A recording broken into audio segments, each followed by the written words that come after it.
Olá, seja muito bem-vinda aqui ao canal de O Tempo no YouTube. Eu sou Letícia Fontes, editora adjunta de política, e hoje o nosso convidado aqui no Café com Política é o deputado federal Padre João. Deputado, obrigado por estar aqui com a gente hoje.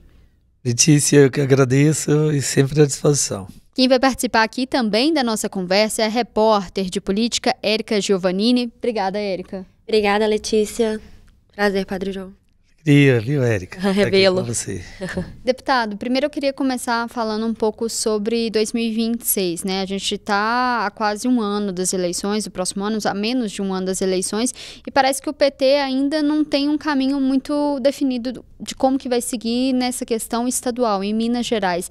Essa indefinição, falta de definição, se vai ser o senador Rodrigo Pacheco, se o PT vai ter um nome, se isso acaba não atrapalhando as articulações para o PT retomar um protagonismo no Estado?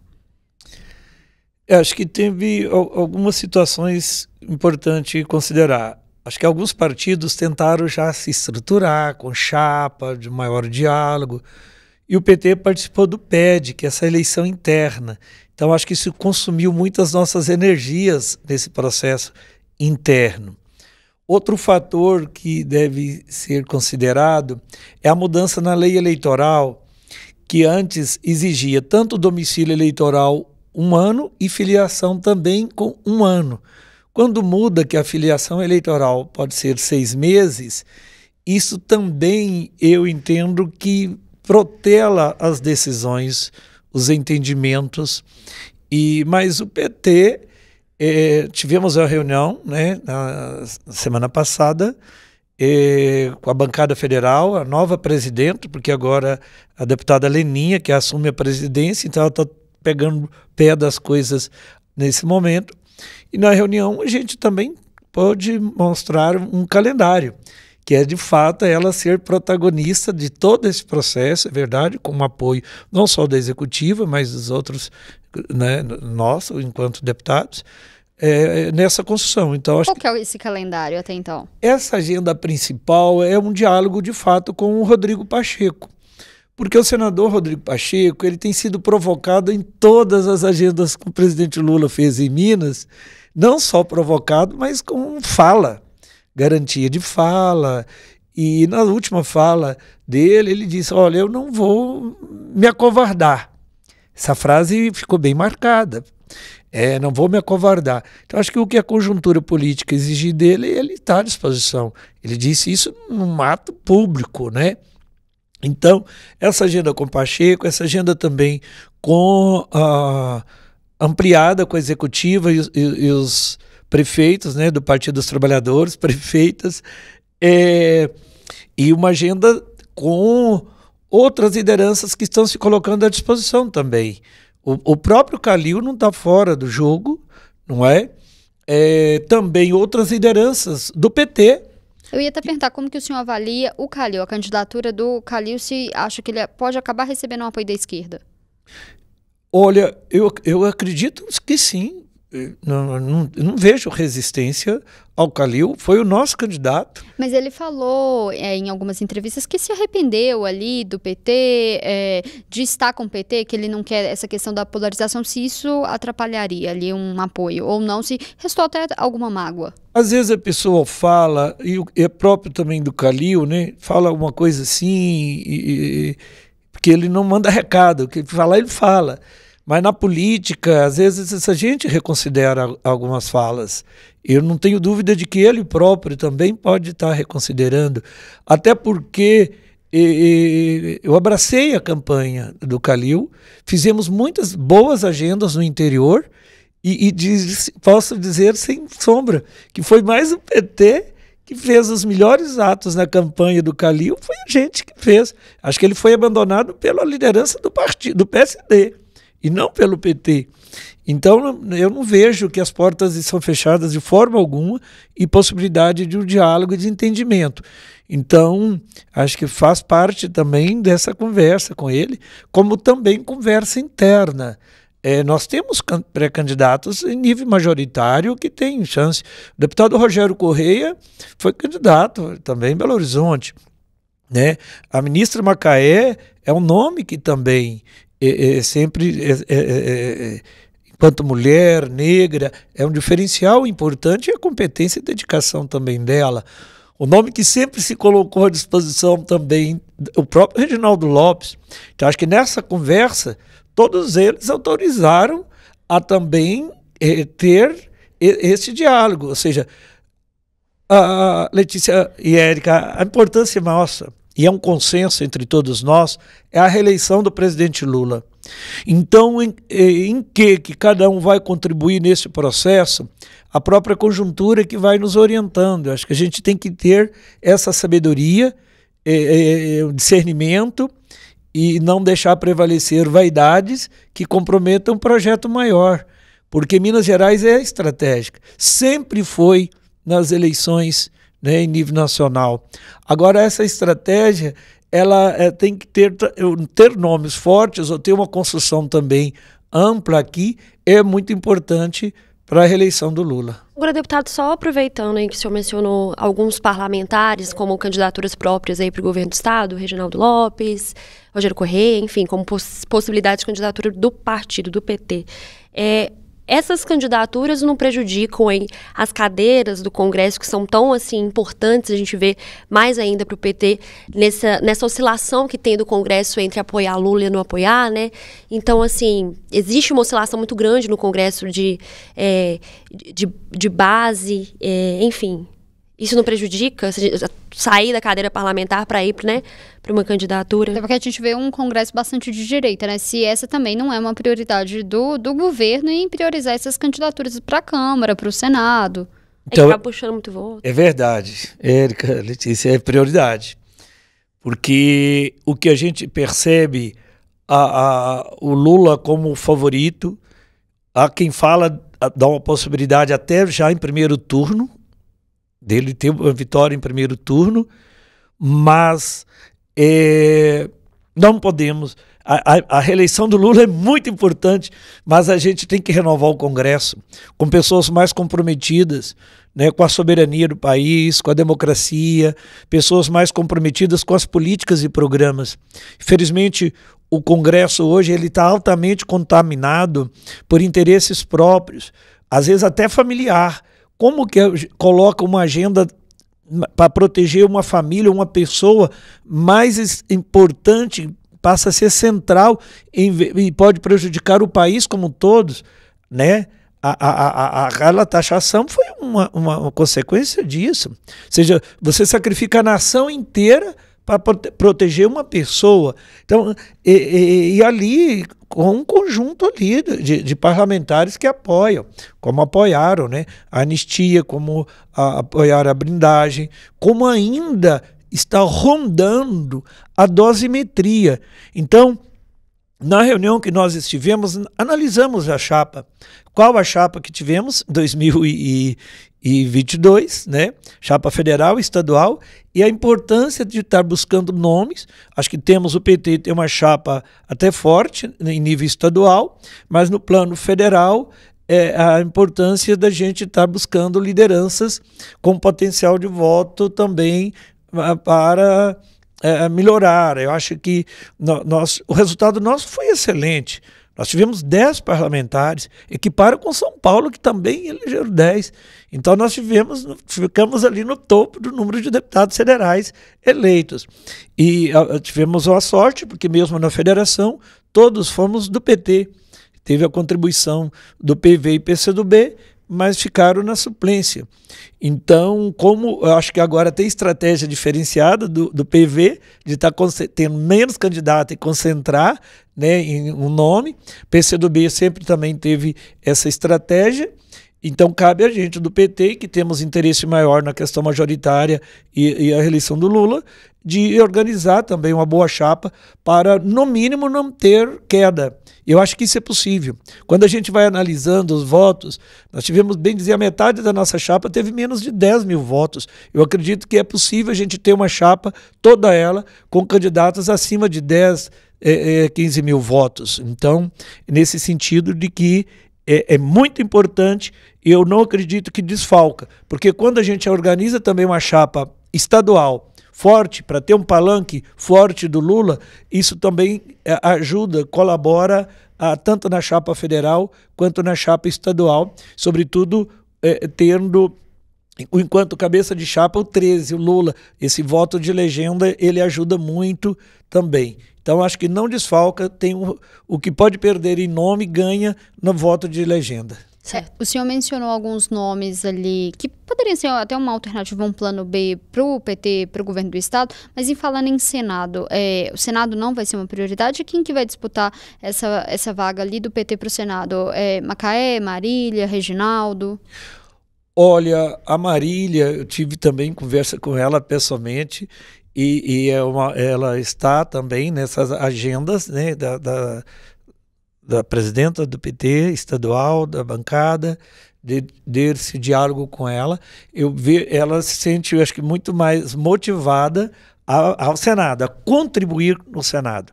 Contribuir no Senado.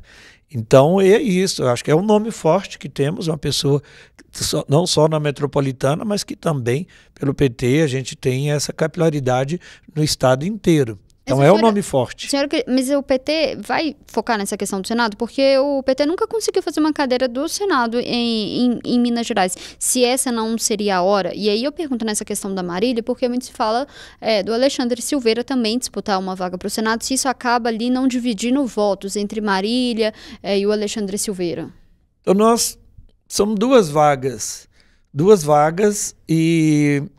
Então, eu acredito que pode ter uma estratégia de fazer como que uma dobrada também em nível de Senado e a gente avançar, né?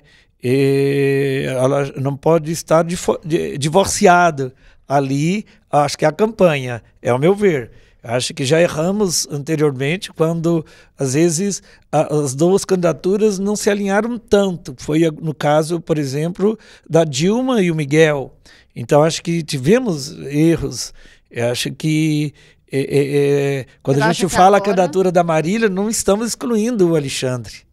Você acha que agora, então, pelo menos está um pouco mais sintonizado, não corre o risco de ter essa distância entre duas candidaturas? Eu acho que não. E o Lula, acho que ele está mais atuante também e cobrando e provocando. Então a liderança dele é muito importante e ele sabe da importância que é também Minas Gerais. E esse entendimento aqui, então, é muito importante para ter um palanque forte aqui em Minas. E ainda falando de Senado, assim, como que o senhor vê essa movimentação, né, em relação ao Matheus Simões, ao PSD? Né? A gente recebeu uma confirmação aí de que essa filiação vai acontecer no dia 27 de outubro. E temos aí tanto Alexandre Silveira quanto Pacheco dentro do PSD. Como que fica esse arranjo com o Matheus Simões entrando no PSD? Então, essa operação dentro do PSD, pelo próprio presidente de nível nacional e tudo, acho que isso está bem claro para o Pacheco, para o Alexandre, que não tem espaço ali mais. Eles têm essa consciência. Agora, que rumo? Retomar o MDB, o PSB? Porque o PSB, ele passa a ser um partido estratégico também, tendo o nosso vice-presidente, Geraldo Alckmin, como do PSB. Então, eu vejo com bons olhos, seja no MDB, seja no PSB, essa construção, porque... Já tem sido feita essa construção, o senhor sabe? Olha, é diálogo, né? Às vezes muita coisa acontece nos bastidores, mas acho que é um momento da gente externar, porque é a angústia de muitas lideranças nossas no interior também. Por isso que essa agenda da deputada Leninha, dela assumir esse protagonismo enquanto presidenta, é muito importante. E ajudar. Não podemos esperar por Lula, esperar uma decisão do Pacheco, a gente tem que construir isso, e foi o que nós definimos na semana passada. Mas eu acho que a gente fortalece. O PSB ganha também, se fortalecer, né? Porque inclusive não conseguiu fazer nenhum deputado também no plano federal. Então acho que ganha o PSB, fortalece o MDB, que tem também lideranças aí históricas, reaglutina mais na esquerda, né? E já que o PSD vai sempre mais para a direita, dialogando muito mais até com a extrema direita. Então, eu estou muito confiante, né? Eu acho que é um consenso, é um consenso em todas as nossas conversas em relação a essa prioridade para o Pacheco, mas ele tem o tempo dele, mas nós não podemos esperar o tempo dele. Então nós temos que construir isso, como é que encontra o tempo dele com a exigência nossa, dá para viabilizar também um plano B, caso eu acho que está descartado. Tem que ser esse ano? Tem que ser este ano, né?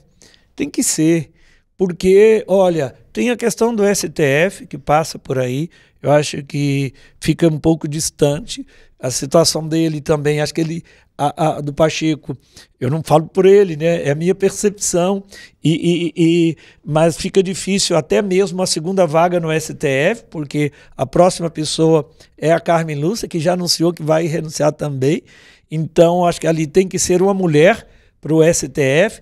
Então, agora o Pacheco abraçar esse projeto do presidente Lula, ele só tem também a ganhar, não é? Porque é uma pessoa que tem capacidade, mesmo, primeiro, é a chance real de ganhar o governo de Minas. Segundo, em qualquer resultado diferente, de ter um espaço no governo Lula, ministro de Justiça, quantas pastas que o Pacheco se enquadra com competência, com habilidade política, ajuda, inclusive na política, a relação do Executivo com o Congresso, Câmara e Senado. Então é uma pessoa que pode contribuir muito ainda na política antes de ir para o STF.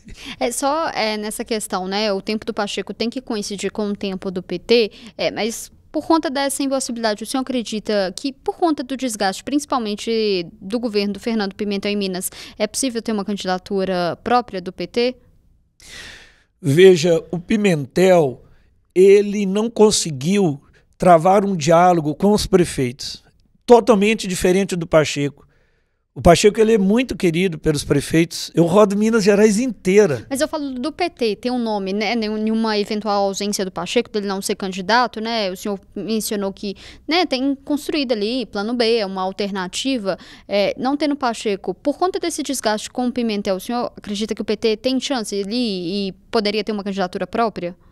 O nome, se isso não atrapalharia essa questão do Pimentel no passado? Não, eu acredito que não. São perfis diferentes, né?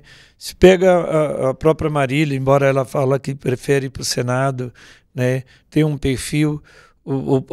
A própria Macaé, ela consegue dialogar com setores os mais diversos e tem um destaque na Comissão de Direito, no Ministério de Direitos Humanos, né?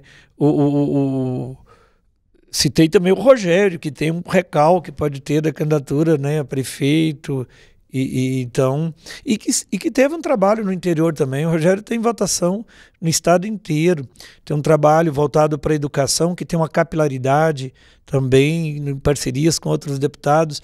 Acho que são pessoas que levam a militância a abraçar e que não tem uma rejeição junto com prefeitos. Acho que o Pimentel sempre teve um perfil mais fechado, desde prefeito de Belo Horizonte, só às vezes falava assim, de fazer uma construção corpo a corpo mesmo. Então acho que são perfis diferentes, não vejo que o desgaste é do PT ali, mas é próprio da pessoa do Pimentel, tendo em vista a candidatura dele a deputado, né, federal. E aí, voltando à questão aí do STF, agora que está tudo indicando aí para Jorge Messias ser de fato indicado, né? Indicado pelo Lula para o STF, qual que é a leitura que o senhor faz sobre uma possibilidade de essa indicação, para além de ser de confiança do presidente, uma estratégia para se aproximar ali dos evangélicos, ainda mais que o senhor também é padre, né? O que você vê sobre esse cenário? Assim, existe essa estratégia? Enfim. O Messias vem também dessa relação histórica, né? Advogado da Dilma, então foi quem uma lealdade, competência, que foi quem de fato levou a quase triplicar os recursos da repactuação. Ele teve um protagonismo fantástico, né, na repactuação, né, e com competência, envolvendo também diversos ministérios, porque não foi uma ação ali isolada. Então, uma construção assim nunca vista, né? O que foi feito ali, todo aquele documento, todos os anexos, então, da repactuação, e esse aceno evangélico, como já mostrou, o evangélico, que é respeitado também em muitas igrejas, e entendemos que o evangélico sempre fica incômodo, porque a fake news ainda é uma realidade triste, né? Que traz como o PT alinhado à aborto, não sei o quê, e o próprio STF. Então, eu nesse sentido, acho que passa essa segurança, né, para os evangélicos. E ele tem sido também esta ponte, né, do próprio presidente Lula com esse diálogo com os evangélicos. Então, eu entendo que é também estratégico. Uma questão que eu ia falar é sobre essa questão, sempre uma crítica do PT, que o PT tem uma dificuldade com esse voto religioso, tanto de cristão, evangélicos e católicos. O que falta para o PT se aproximar e se tem feito o trabalho efetivamente, na avaliação do senhor? Olha, a Igreja Católica, o setor da Igreja Católica ajudou muito, inclusive, na criação do PT. Na fundação do PT, foi ali as comunidades eclesiais de base, inclusive com a participação de padres, bispos, religiosos mesmo, na criação do PT. Esse diálogo, ele permanece nesse campo mais da esquerda também da igreja. Alguns evitam isso, mas não tem como, né, evitar, no sentido de que é um termo próprio, que a esquerda não aplica a partido, mas não a igreja. Não, nós temos lideranças da igreja que entende a importância do Estado brasileiro, que entende a importância das políticas públicas, dos programas, né? Então, ainda no mundo católico, o PT tem uma inserção bem maior. No mundo evangélico, se distanciou. O Lula 1 teve uma aproximação grande, teve muitos, inclusive tivemos ministros evangélicos, né? Então, mas distanciou muito. Por quê? Acredito que teve um distanciamento também das lideranças evangélicas, dos bispos, não é? Você acha que a direita conseguiu ocupar melhor esse espaço? Conseguiu, porque na direita ainda borbulha uma pauta moralista, uma supervalorização do moralismo do que das políticas e dos programas. E essa influência maior também do capital, de negar o Estado e achar que o setor privado pode resolver tudo, então dialoga mais com a direita e até com a extrema-direita, que ficou muito próximo, né? Ficou muito próximo nessa agenda moralista. Então acho que essa é a dificuldade. Mas recuperar no setor evangélico, e tem muitas lideranças evangélicas que têm trabalho social fantástico. Então é por aí. Acho que nós não vamos ganhar todos, mas acho que dialogar mais, reafirmar com o setor evangélico, que entende a importância das políticas públicas, né, e que não se apega ao moralismo hipócrita, a gente avança. Eu acho que nós estamos nesse limite de retomada, de recuperar o setor evangélico que tem esse compromisso social. E só para finalizar essa questão da religiosidade, assim, o senhor falou sobre a questão das pautas, né, que pode facilitar com que o público evangélico fique mais propenso a aderir ao posicionamento aí da direita. E como que a gente faz esse diálogo, assim, estando em uma condição aí do senhor, padre, né, como lideranças cristãs dentro da política, com outras pautas que não são moralistas? Por exemplo, cannabis medicinal, né, que a gente vê também que o senhor já teve uma atuação em relação a isso. Como que faz esse diálogo, assim? Como que compra essas pessoas, né, assim? Primeiro, no que a ciência nos indica e nos mostra, é um diálogo fácil, quando se traz da cannabis, né, que é a maconha. Hoje a gente entende não só da importância do plantio, do beneficiamento e da distribuição, porque o CBD é que garante dignidade para muitas pessoas com diversos tipos de enfermidades. Então, quando a ciência vem junto, ajuda muito.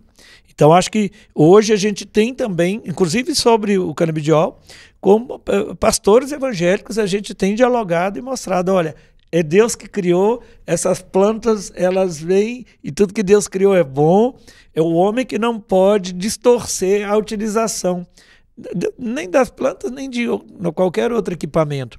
Então, acho que a gente está avançando com setores evangélicos também nessas pautas. O que eu disse, eu acho que, Érica, que com alguns nós nunca vamos conseguir, porque não existe janela de diálogo para um argumento, contra-argumentar. Eu vejo que os últimos tempos contaminou tanto a política que as pessoas se fecharam num mundo e que mesmo se você disser, olha, isso aqui não é madeira, isso aqui, mas ela já está como que programada, chipada, que não, isso é um mármore. Então, tem um setor que não dá para perder tempo de disputar, com todo respeito ao ser humano. Mas nós vamos ter que destruir conceitos e preconceitos, é algo de médio para longo prazo, porque o que borbulhava talvez em mentes e corações explodiu de uma vez no país, né? De forma assustadora, negando a política, negando a ciência, então negando as evidências, negando tudo. Então, nós estamos num processo de reconstrução. E por isso que a liderança do Lula também favorece, com a retomada tipo do Minha Casa Minha Vida, do programa de aquisição de alimento, do fortalecimento da alimentação escolar, do gás do povo, né? A farmácia popular ampliando tantos itens, acesso a tantos outros medicamentos, inclusive, por exemplo, a fralda geriátrica que prejudicava tanta gente. Eu acho que esse diálogo com formação, mostrando, olha, gente, esquerda não é questão de aborto, não. Esquerda é o cuidado com o ser humano, em todas as áreas, na cultura, no esporte, no lazer, na moradia, na educação, na saúde. É fazer com que o Estado garanta dignidade para todos. Por isso que a pauta da redução das desigualdades, que ela é um desafio, que está com o Lula. Eu acredito, a ministra Gleisi Hoffmann tem contribuído muito, porque, ou seja, não dá para estar sustentando deputados com N cargos, então ali já deu um recado claro de exonerar de centenas ali de pessoas que tinham cargo de confiança e que o deputado nunca vota com o governo. Ou seja, nós tivemos a votação recorde da isenção do imposto de renda.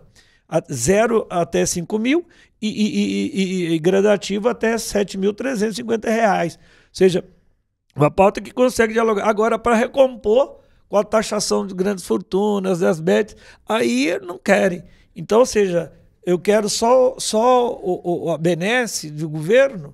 Acho que o desafio nosso é esse. Opa, nós vamos estar com o governo, mas na agendas populares, e algumas governos, às vezes, têm agendas que não são tão populares. Então, acho que, mas só os programas do governo têm dialogado com o setor de todas as áreas, né? Sobretudo da igreja, que tem sentido no dia a dia que os pobres estão tendo uma vida melhor.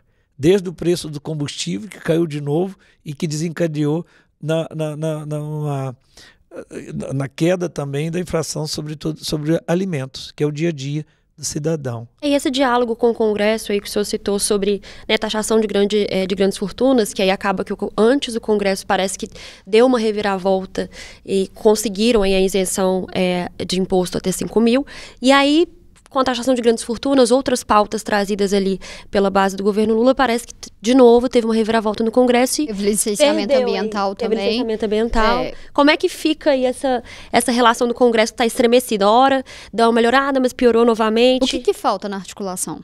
O objetivo é, por exemplo, talvez fazer mais parlamentares ou articular, né, com os que já existem, assim? As duas coisas. Viu, Érico? Por quê? Primeiro, essa rearticulação que a Gleisi está assumindo e mostrando a diferença. Ou seja, é governo. Então, isso é importante, essa rearticulação. Se tiver que exonerar a Centrão também. Tem que exonerar. E eu acho que aí não é compromisso de pacote fechado com o partido. Porque se o partido não vota fechado, então, porque os únicos que votam bem fechado é o próprio PT, o PCdoB e até PCdoB e o PSOL. Então, por isso que é dialogar com cada parlamentar. Então, a SRI tem que ter esse tempo de estar dialogando com cada parlamentar. Isso é importante. E agora, para a democracia, ampliar na Câmara e retomar o Senado. Porque a assombração que ronda no Senado é também eles fazerem maioria. Eles estão percebendo que já perderam a eleição em nível de presidência da República, o foco é Senado, para eles ter condições de um impeachment dos ministros do STF, ter força de impeachment. Essa é a estratégia deles, não é? Então, não sei se a gente vai conseguir mudar a lei para dificultar esse processo de fragilizar o STF, como é a estratégia da extrema-direita, né? Mas acho que reorganizar, as duas coisas são importantes, reorganizar agora, provar essa mudança, né? E na eleição, já ter condições melhores para ampliar a base do governo comprometido com o país. Deputado, o senhor tem defendido mudanças na aplicação do CEFEM. Queria perguntar quais são as propostas do senhor em relação a isso e como que o senhor defende que esses recursos têm que ser utilizados para dar sustentabilidade para os municípios mineradores. Então, Letícia, essa contribuição financeira sobre toda a atividade minerária, ela é muito mal utilizada.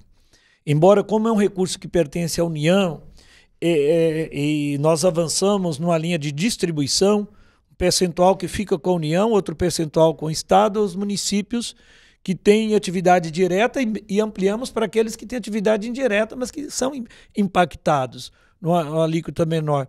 Mas nós temos que reajustar alíquotas sobre determinados minerais. O ouro é uma coisa absurda ainda o que paga. Então, tanto no percentual, na alíquota, como também nós temos que amarrar mais a utilização desse recurso. Porque senão os municípios, eles ficam totalmente dependentes da mineração e a gente não avança com políticas e programas que possibilitam diversificar as atividades econômicas daquele município, com metas. Então, para nossa proposta, esse é o principal ponto. Como ter um aparato de recursos para diversificar a atividade econômica daqueles municípios, para superar, assim, a minerodependência, né? Até porque não é assim em nível de país. A contribuição da atividade minerária em nível de Brasil, ela não passa de 3,7%. Só o turismo dá mais de 7%. Se você soma o turismo com a cultura, dá 10%. Se soma com a agricultura familiar, não estou falando agronegócio, chega a 20% da participação do PIB. Então, hoje o município que tem 1.000 propriedades da agricultura familiar é quase 2.000 empregos. Qualquer empresa para gerar 20 empregos, ela exige mundos e fundos. Então, fortalecer a agricultura familiar, casada com o turismo, né, casada com a cultura, são atividades sustentáveis, que atendem a demanda dessa geração, mas que atendem as gerações daqui 100 anos, daqui 200 anos, daqui 500 anos. Essas atividades econômicas. Nós estamos aí para celebrar a COP30, nós temos que repensar o nosso jeito de viver, mas é o poder público, é o Estado brasileiro que tem que viabilizar, através de políticas e programas, fortalecer quais são as atividades econômicas sustentáveis e superar, né? Porque senão o minério acaba. E outra, nós estamos discutindo também a CEFUR, que a CEFEM é de uma diversidade de minerais que temos, né? Agora a CEFUR é sobre a água, o uso da água. Nós temos que racionalizar isso. Tem gente fazendo poço artesiano com 400 metros e nós não estamos reabastecendo o lençol freático. Pelo contrário, nós estamos dificultando o reabastecimento do lençol freático, porque com a supressão, né, de matas, com muito asfaltamento, a chuva que cai, um volume que todo estudo mostra que é o mesmo volume de anos atrás, embora às vezes mais concentrado, né, mas o volume ano é o mesmo, só que ela vira água salgada logo. Então nós temos que reabastecer água doce. E aí é o lençol freático que está sendo rebaixado a cada ano. Sobre essa questão, né, envolvendo as mineradoras, queria perguntar para o senhor como que o senhor acompanhou a Operação Rejeito e como que o senhor avalia ali os casos de corrupção investigados envolvendo ali a Secretaria de Estado de Meio Ambiente? Olha, a gente... era presença ali, em Ouro Preto, sobretudo.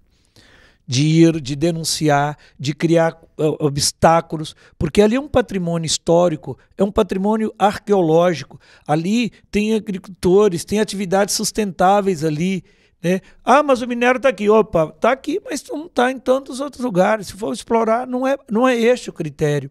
Então, ali foi ação criminosa, ali tinha que cancelar todas, o grupo criminoso que estava no poder público se torna suspeita todas as outras licenças, não só as que aconteceram na região de Ouro Preto, mas também no Jequitinhonha, no norte de Minas. Todas são suspeitas porque ali a gente percebe pessoas que estavam fazendo do espaço estratégico, que é, sobretudo das licenças, negócio. A política não é espaço de negócio.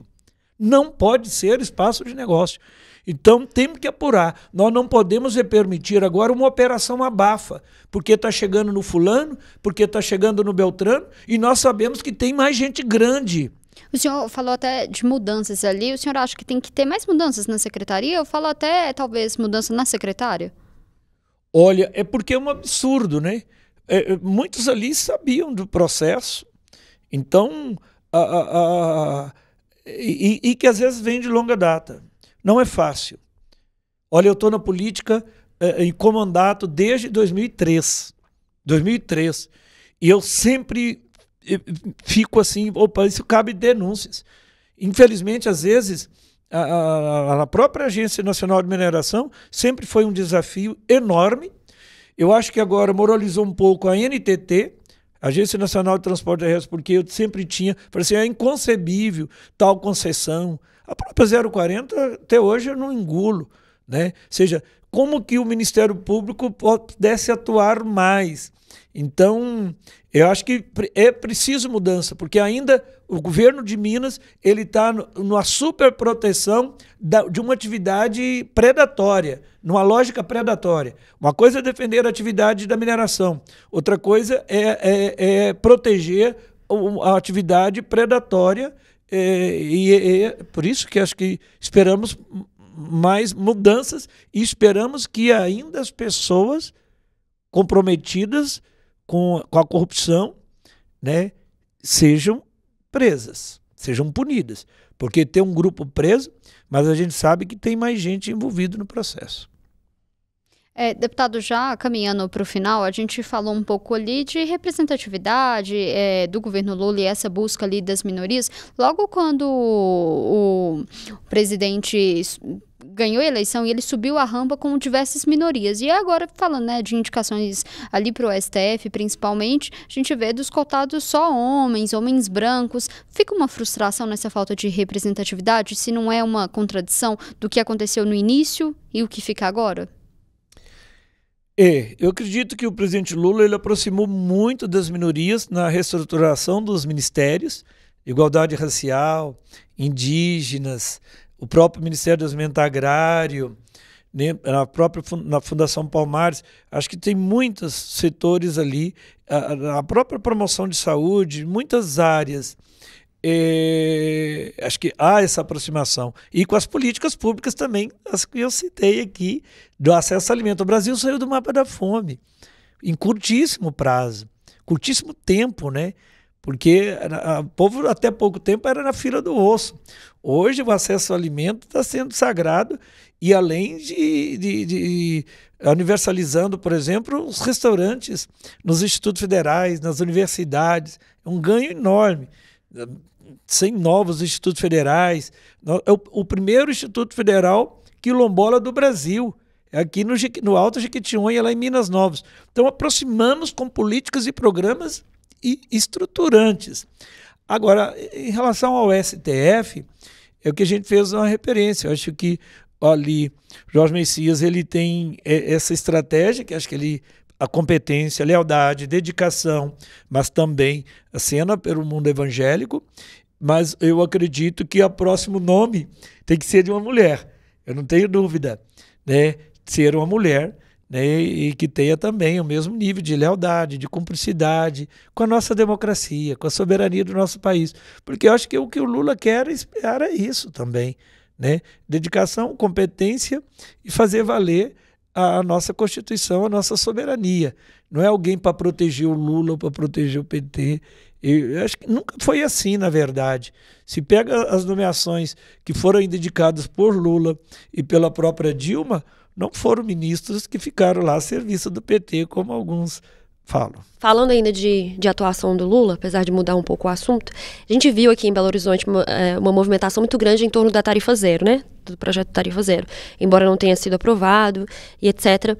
A gente viu também um aceno do Damião em relação a o governo federal subsidiar, né, os municípios em relação a essa questão do transporte público.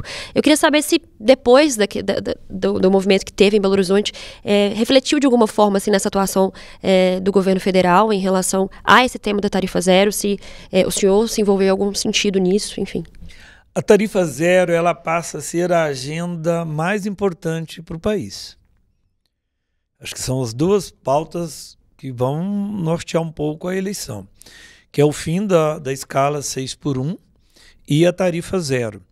O Lula autorizou, de fato, todo um estudo em relação à Tarifa Zero, e da mesma forma como a gente tem o SUS, o SUAS, o Sistema também de Segurança Alimentar e Nutricional, o SISAM, é um sistema que viabiliza o direito constitucional de ir e vir. Amanhã mesmo terá uma audiência importante na Câmara Federal sobre o Tarifa Zero. O deputado Gilmar Tato tem nos ajudado enquanto bancada nesse acúmulo. Nós tivemos uma reunião de bancada, ele teve uma agenda também com o próprio presidente Lula. Então, não tenho dúvida que já a implementação e que vai ser um debate acho que, estratégico importante também dentro da próxima eleição, como viabilizar. Aí tem que ter receita, tem que ter recursos, não é? Por isso que buscar recursos e emparedar, de certa forma, essas pessoas que vêm negando o Estado, né, com o IOF, nós estamos tendo dificuldade com o próprio projeto de lei da lei orçamentária, né? Então é uma coisa absurda. O próprio orçamento de 2025, por exercício 2025, nós votamos na última semana de abril.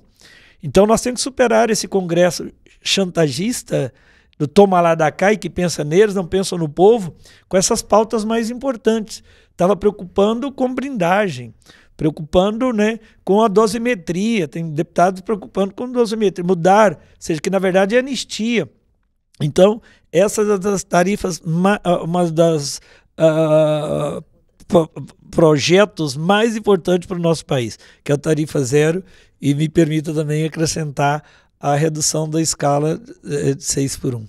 Uma última pergunta, deputado. O senhor falou que do Congresso chantageando o governo, mas o argumento da oposição é que o governo está criando despesas, mas não está fazendo dever de casa, que é cortar os gastos ali e aprofundar em uma reforma administrativa. Não falta isso na avaliação do senhor? De forma alguma. É porque essa turma que fala isso está querendo emendas mais gordas. A inversão das emendas é uma aberração no Executivo. Hoje um deputado federal tem mais recursos do que um ministério. Isso é inadmissível. Então, eles esvaziaram o Poder Executivo ainda no mandato da presidenta Dilma, colocaram emendas impositivas, depois ampliaram a emenda impositiva para as comissões permanentes, emenda impositiva para as bancadas do Estado, foram só ampliando. Rever o gasto onde? Eles estão querendo que a educação deixe de ser pública, que não valorize o professor, que não valorize os agentes comunitários de saúde, que não valorize as políticas públicas, que não retome o Minha Casa Minha Vida, como ficou congelado esse tempo todo. Então, cortar despesa onde? Nós temos que investir no povo, distribuir renda. E quem mais paga imposto são os pobres. Então, foi muito justo, né? A justiça fiscal, ela viabiliza isso. E agora taxar os dividendos, grandes fortunas, né? Bets, grupos que nunca pagaram, não pagam nada, só tem lucro, né? Então, as próprias commodities, nós temos que rever as commodities, né? Falamos da CEFEM, mas a questão das commodities é um absurdo. Você ter os maiores investimentos para produzir soja, maior investimento para produzir e depois isenção para exportar.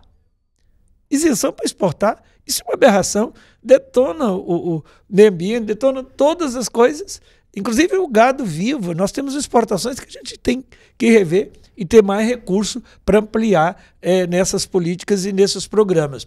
O próprio trabalhador, nós temos trabalhador na zona aqui metropolitana, se às vezes mora em Santa Luzia, mas que trabalha em Contagem, que se você pega toda essa região, né, conurbada, tem trabalhador que às vezes demora 2 horas, 3 horas chegar e que tem que pagar, ou paga 2, 3 transportes. Então não é justo com o trabalhador.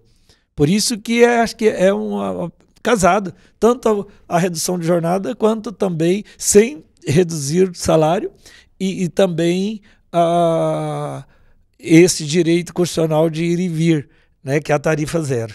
Deputado, queria agradecer a presença do senhor aqui hoje, sempre muito bem-vindo também, voltar outras vezes.